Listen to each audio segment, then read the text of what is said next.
जय हिंद। स्वागत है आप सभी का। देखिएगा, आर्मी ऑर्डिनेंस कॉर्प्स यानी कि एओसी में जो आपका फायरमैन और ट्रेडमैन का एग्ज़ाम होने वाला है, इस एग्ज़ाम के बारे में जितने भी आपके इंस्ट्रक्शन आपको एग्ज़ाम में फॉलो करने हैं, वो सभी के सभी यहाँ पर हम डिस्कस करने वाले हैं। जैसे कि यहाँ पर कौन कौन से डॉक्यूमेंट आपको एग्ज़ाम के टाइम लेकर जाने हैं, आपका एग्ज़ाम का पैटर्न क्या रहेगा, एग्ज़ाम में आपकी नेगेटिव मार्किंग होगी या फिर नहीं, यहाँ पर जो आपकी सेक्शन कट ऑफ है वो रहेगी या फिर नहीं, जो आपका मिनिमम क्वालिफाइंग मार्क्स है एओसी में बोथ फायरमैन और ट्रेडमैन के लिए वो क्या रहेगा, जितनी भी आपकी बातें हैं चलिएगा डिस्कस करते हैं। सबसे पहले देखिएगा, यहाँ पर ये जो आपका एडमिट कार्ड जो कि आपकी ईमेल आईडी पर भेजा गया है, एक तो वो आपको डाउनलोड कर लेना है। यहाँ पर आपकी एग्जाम सिटी, आपकी रिपोर्टिंग टाइम, आपका रोल नंबर, सब कुछ जो है आपको इस एडमिट कार्ड में देखने को मिलेगा। तो यहाँ पर सबसे पहले आपको क्या करना है, ये जो आपका एडमिट कार्ड आपकी ईमेल पर आया है, इसका जो प्रिंट आउट है वो आपको निकलवा लेना है।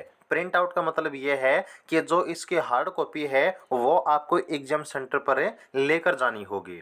यहाँ पर आपके इस एडमिट कार्ड के साथ देखिएगा, कुछ यहाँ पर और आपके इंस्ट्रक्शन हैं, कुछ आपके और डॉक्यूमेंट हैं जो साथ में आपको लेकर जाने हैं। तो यहाँ पर कहा गया है कि जो कैंडिडेट हैं उनको ओरिजिनल फोटो आइडेंटिटी प्रूफ का मतलब ये होता है कि वो आपका आईडी प्रूफ ऐसा होना चाहिए जिसके ऊपर आपकी फ़ोटो हो। वो कौन सा हो सकता है, वो आईडी प्रूफ आपका आधार कार्ड हो सकता है, या फिर आपका वोटर कार्ड, आपका पासपोर्ट, या फिर आपका सेंट्रल गवर्नमेंट के द्वारा कोई सर्विस आईडी प्रूफ, आपका पैन कार्ड, एक्सर्विसमैन होने पर आपका डिस्चार्ज बुक, या फिर आपकी कोई ऐसी फ़ोटो आइडेंटिटी प्रूफ जो आपके सेंट्रल या फिर स्टेट गवर्नमेंट के द्वारा इशू की गई है। इनमें से कोई भी जो है एक डॉक्यूमेंट आप लेकर जा सकते हैं। इस बात का मतलब ये है कि आपका एडमिट कार्ड प्लस में एक आपका फोटो आईडी प्रूफ, ये दो चीज़ सबसे इम्पोर्टेंट हैं जो आपको एग्जाम में लेकर जानी है। क्योंकि बाकी जितने भी आपके ओरिजिनल डॉक्यूमेंट हैं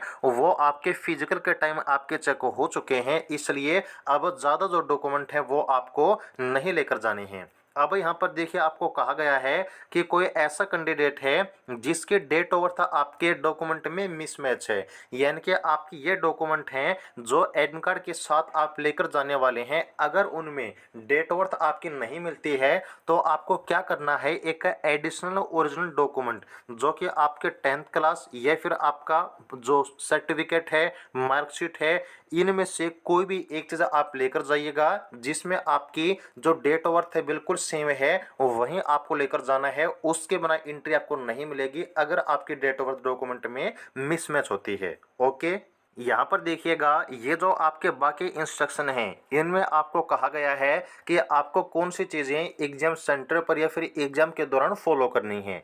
यहाँ पर देखिए, जो आपके इलेक्ट्रॉनिक सामान हैं या फिर आपके बैग वगैरह हैं, कोई भी सामान आपका एग्जाम सेंटर पर अलाउड नहीं किया जाएगा, वो बाहर ही आपकी खुद की जिम्मेदारी के ऊपर आपको जो है रखना होगा। यहाँ पर आपके एग्जाम के दौरान जो बायोमेट्रिक अटेंडेंस है वो भी की जाएगी, जिसका बिल्कुल अच्छे तरीके से आपको ध्यान रखना है। इनमें कोई भी मिस्टेक होने पर जो है आप एग्जाम से बाहर हो सकते हैं। बाकी देखिएगा, जो आपके इंस्ट्रक्शन हैं वो वहाँ पर एग्जाम सेंटर पर आपको टाइम पर बताते रहेंगे। और ये कुछ आपके इंस्ट्रक्शन हैं जो फिजिकल हैंडीकैप कैंडिडेट हैं उन सभी के लिए, जिनको एग्जाम में आपके टाइम ड्यूरेशन में कुछ छूट मिलने वाली है। ओके, तो ये पूरे आपके इंस्ट्रक्शन हैं जो कि आपको ध्यान में रखने हैं। यहाँ पर आपको बिल्कुल अच्छे तरीके से याद रखना है कि आपका पेपर ओमर शीट पर होने वाला है, जिसमें एक सिंगल मिस्टेक भी आपको पेपर से बाहर कर सकती है। तो ओमर शीट पर सबसे पहली चीज़ तो कोई भी कटिंग आपको नहीं करनी है।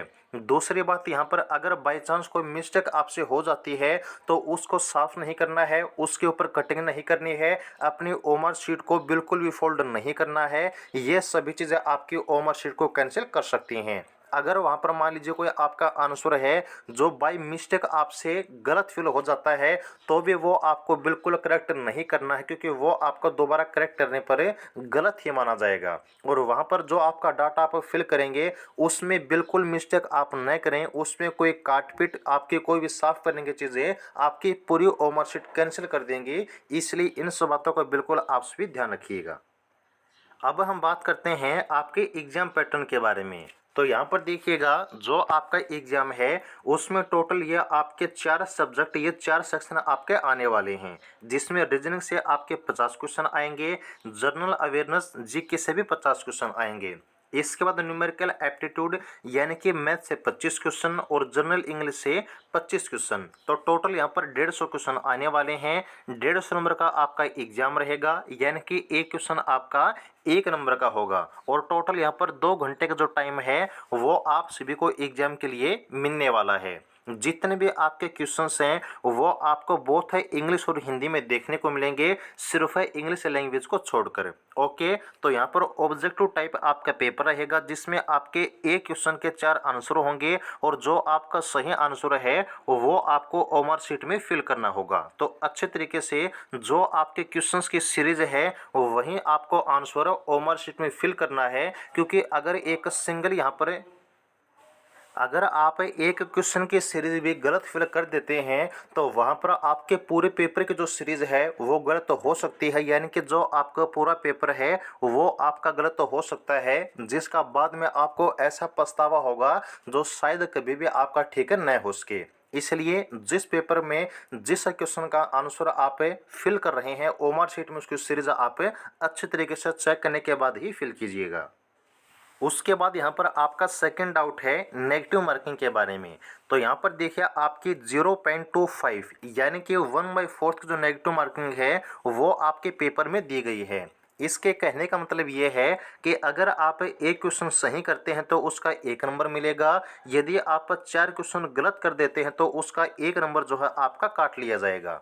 तो यहाँ पर जो है आपको ध्यान रखना है कि एग्जाम में तुक्का बिल्कुल भी आप न लगाएं, जितना पेपर आपको आता है उतना ही आप अटेम्प्ट कीजिएगा।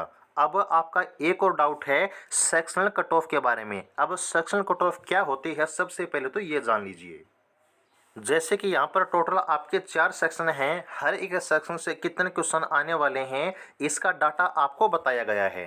तो सेक्शन कट ऑफ का मतलब ये होता है कि जो आपके टोटल क्वेश्चन हैं इनमें से इतने क्वेश्चन आपको हर सब्जेक्ट के सही करने पड़ेंगे, ये कंडीशन आपकी दी होती है। जैसे कि फॉर एग्जाम्पल रीजनिंग में 50 में से मान लीजिए पास होने के लिए आपको 50% यानी कि 25 क्वेश्चन सही करने होते हैं। कई पेपर में ये कंडीशन आपके देखने को मिलती है, लेकिन जो आपका एओसी का एग्जाम है इसमें सबसे अच्छी बात ये है कि कोई भी आपके सेक्शन कट ऑफ नहीं बनेगी। मान लीजिए यहाँ पर आपकी जो टोटल कट ऑफ है वो आपकी 70 नंबर पर चली जाती है, और कुछ ऐसे कैंडिडेट जिन्होंने सिर्फ रीजनिंग में 50 और इसके बाद मैथ में आपके 25 में से 20 यानी कि टोटल 70 का स्कोर किया है, बाकी 2 सब्जेक्ट उन्होंने अटेम्प्ट भी नहीं किए तो भी उनका सिलेक्शन हो जाएगा।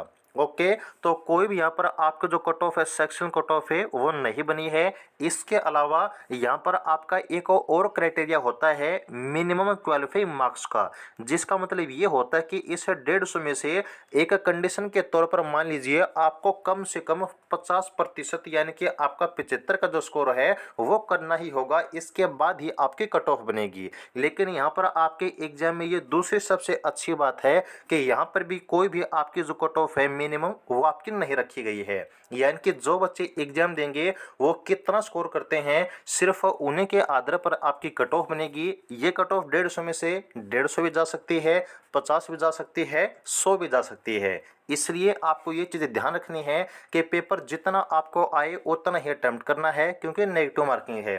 बाकी यहाँ पर कोई आपके सेक्शन कट ऑफ नहीं है, कोई आपका मिनिमम कट ऑफ नहीं है, सिर्फ आपको पेपर अटेम्प्ट करना है। बाकी चीज़ें आपकी अच्छी होंगी कि जो तैयारी आपने करनी थी वो आप कर चुके हैं। तो ये थी आपकी पेपर के बारे में कुछ इंपॉर्टेंट बातें, उम्मीद है कि आपको अच्छी लगी होगी। जिस किसी का भी ओसी फायरमैन ट्रेडमैन का एग्जाम है उन सभी को हमारी तरफ से बेस्ट ऑफ लक। अगर कोई डाउट आपका रह जाता है तो कमेंट सेक्शन में आप लोग पूछ सकते हैं। आगे की अपडेट के लिए चैनल को सब्सक्राइब जरूर कर लीजिएगा। जुड़े रहिएगा। जय हिंद।